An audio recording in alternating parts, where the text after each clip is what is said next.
What's up, everyone? Woo! Video! Woo! Hope everyone is doing really well. I hope everyone is staying healthy. Here in the SK, restrictions have been, kind of lifted a bit, so people are going out more, so it's a little more fun to, just, I guess, be alive. So lately I've been really craving some good old ramen, some tonkotsu, with like when you go to the ramen shop and this the ramen with like the nice milky like pork broth and like the big slab of pork on it and some noodles and some scallions and some ginger. Yeah, I've been craving that lately, but I've been also kind of itching to use my Instant Pot a little more. So ding ding ding ding ding, I decided why not make it at home. I got my Instant Pot over there. It's been sitting, it's kind of been a little dormant, it's a little itchy, it wants to do something. So this is not the first time I've actually made ramen at home. I have made it before, but it was kind of on the stove. And honestly, the most daunting thing about making ramen is the broth itself, because it does take like a very long time to boil. But I have modern technology at my fingertips over here. So what I did was I hopped onto Coupang, found some cheap pork bones, got them delivered. They arrived over today. So they've been sitting waiting to be used. Maybe you can see them over there. I got some noodles, I got some pork shoulder, so it's gonna be a really good time. So let's get started. So we'll actually be starting with some pork bones. I got these over at Coupang, as I mentioned before. These are 1 kilogram. You can actually use other bones as well. You can use pork trotters, you can use beef bones, I believe. I'm just using pork bones for this recipe because it was cheap and it came quick enough for me to make this video. So we're gonna give these a boil. I just put enough water to cover the bones up. We're gonna boil it for about 15 minutes so we can kind of get all the gunk and get all the blood out so we can get like a nice clean broth. Okay, so some time has passed. It has come to a boil, but I kind of let it sit because I was doing other stuff. So you can see a lot of gunk came out of it.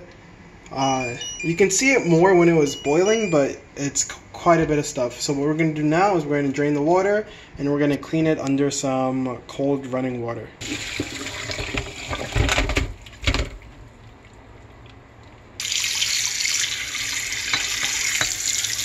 Okay, clean it out.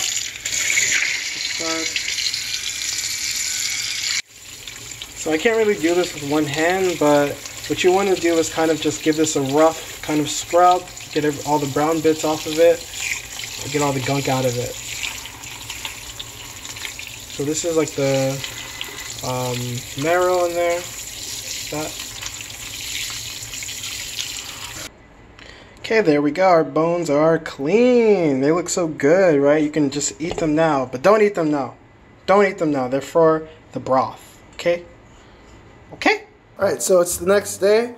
I had the bones sitting in the fridge overnight because I was too busy to cook them. So I just threw them into the pot. I added about half of a large green onion. If you're using a smaller one, just use the whole thing. And I added about, if you get like a big piece of ginger, roughly about like maybe like the size of your palm-ish. About that much of ginger, and then a bunch of scallions that I chopped in half. I couldn't show you guys how it looked before I put it in there because I was using my phone to record and actually didn't save any video, so I'm just restarting now. Anyway, I put some just regular water in there, just enough to about cover everything. The water isn't going to evaporate that much, so I don't want to overdo it. So let's put the lid on, and then we're going to cook this on pressure for 2 hours. So this is something that you definitely could do like at the start of the day like I am before you really do anything, just have it sit and going. Make sure that the thing is on the ceiling, and now we just wait. Oh my god, wow, so much time has passed. You can see it's been an hour and 53 minutes since this finished cooking. If you guys are doing it, all you have to do is let it naturally release for like 15 minutes or so. I'm gonna turn it to venting. Nothing's gonna come out because it's been so long. Let's crack this open. Whoa, beautiful. It's like a nice dark, deep brown color. Remember, I only put like maybe like 3 or 4 ingredients in there, and it looks like it came out pretty well. Let's take a look at our bones. Our vegetables are definitely like, are just game over by now, but wow, so this is our bone. It's like perfectly cooked. It's just kind of done for. It's given all it's got. I do want to taste the meat though, kind of see how it, I don't know, how it got flavored or something. Let's go for this nice chunk of meat. It tastes really good. I didn't put any salt in this. This is just natural, like the bones and the aromatics that we added earlier. It tastes really good. So at this point, you can notice that the broth is quite clear. And if you've had tonkotsu ramen before, you know that it should be sort of a milky, kind of creamy broth. So what we're actually going to do is, if you have a potato masher, I want you to get that and start kind of mashing everything together.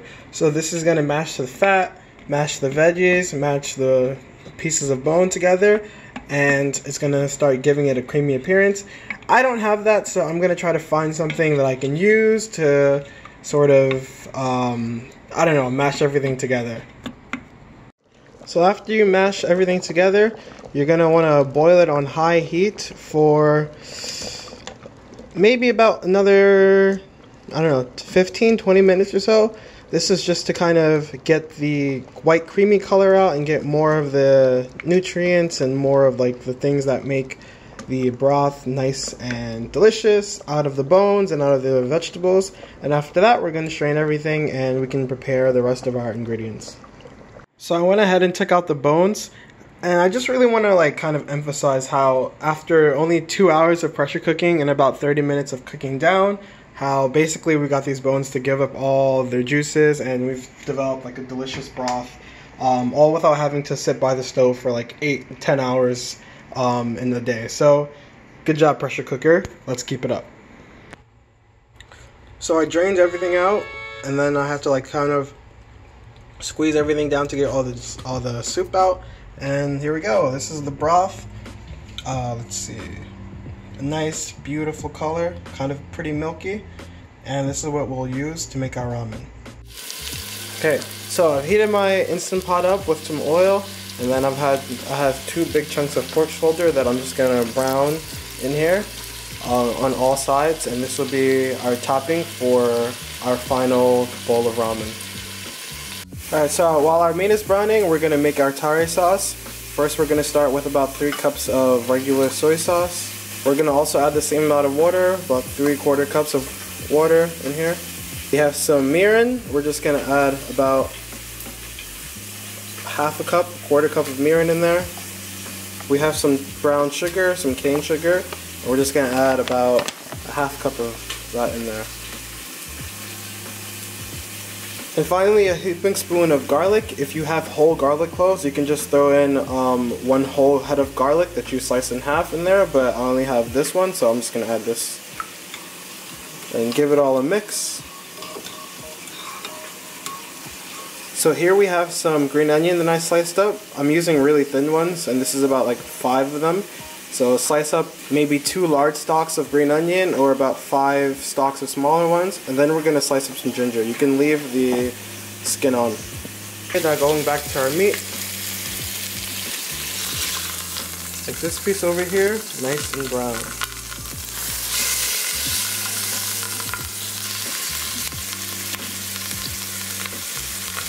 So I'm pretty satisfied with how brown everything is, so I'm just going to remove this. So it's a bit loud because I have my window open and then my air purifier is on and then my AC is on, so just bear with me. At this point we're going to add in our Tare sauce, so just give it 1 more stir and then just pour it in there.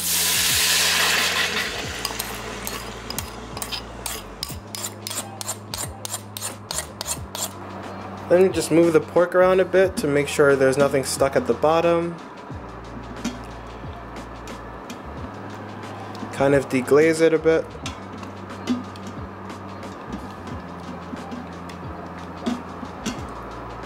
Okay, so now that that's done, we're gonna add in our ginger and scallion.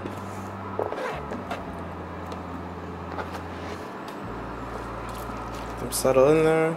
I probably could do with more scallion, but I think it's okay. Okay, so you guys see it's very easy. Once everything is in there, everything is boiling up, we're gonna start pressure cooking.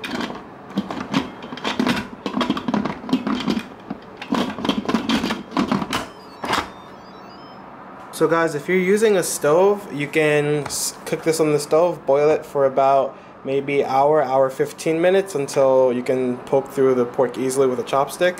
I'm gonna pressure cook this on, well, let me cancel. I'm gonna pressure cook this on high for, I'm gonna cook this for about 16 minutes on high pressure. And once it starts, make sure that the vent is turned on to sealing. There we go. So I have my leftover soup broth here, and as you can see there's a nice layer of fat on top of it, but I don't really want such a heavy oily broth. So what I'll do is I'll take about half of it off. So you can just take a spoon and then like roll it off like this. I got rid of most of it. You can see like it's not pretty, but I got rid of most of the fat, and that's because like you still kind of want some body and some creaminess in your thing, so I wouldn't get rid of all the fat. But if you do want to get rid of all the fat, you can. So my broth has gelatinized because it's been sitting in the fridge, so we're just gonna put that in a pot and let it reheat. By the way, this would make really good like soup dumplings. So my pork has been naturally releasing for about 15 minutes. It smells amazing. I'm gonna release the vent and open up the lid. Look here, our meat is nice and brown. It's shrunk quite a bit actually. But nice and brown, beautiful looking. And I misspoke earlier, if you're cooking this on the stove, you're gonna cook it for about an hour and a half, and then after that point, you want to let it simmer for another about 30 minutes on lower heat so it gets nice and tender. Look at this over here. So we're going to go ahead and remove the pork, set it aside so we can reduce our sauce some more and get it nice and thick. Let this simmer until it gets all nice and thick. Okay, so our broth is melting, it's re-liquefying. As you can see, it's pretty nice and thick already, so that's good. Now to our pot of water in the back, we're going to go ahead and add some of our noodles. I'm using these noodles today, these Guksu, these thin noodles, but you can use whatever you want.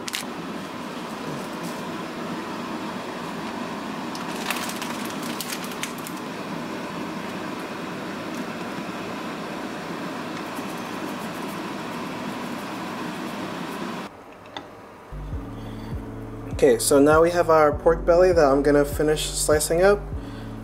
Nice slices over here. Nice and easy. Ooh, it's kind of shredding a bit. You can kind of see how beautiful and nice it looks over here. So I think only half of it is going to be good for me for the moment. So just take a look at this, how beautiful it is. I have to try it. Okay, so now it's time to start plating. I'm going to start by adding a nice spoon of tare over here. Then we're going to add in a few of our noodles. And then we're going to mix the noodles around in the tare, get them seasoned up. Then add some broth. Then we're going to go in with a few juicy pieces of our pork. Just throw them all in there. Add some green onion. An egg that I cooked and let sit in the tare for a few minutes, and boom, there you go. Wow, I think I had overcooked the egg before, so it looks a little green now. It's okay. Let's hide the green with some more green. And there you have it. We have a nice bowl of ramen, some pork ramen. Our pork, our noodles, our scallion, our eggs. Bada bing, beautiful.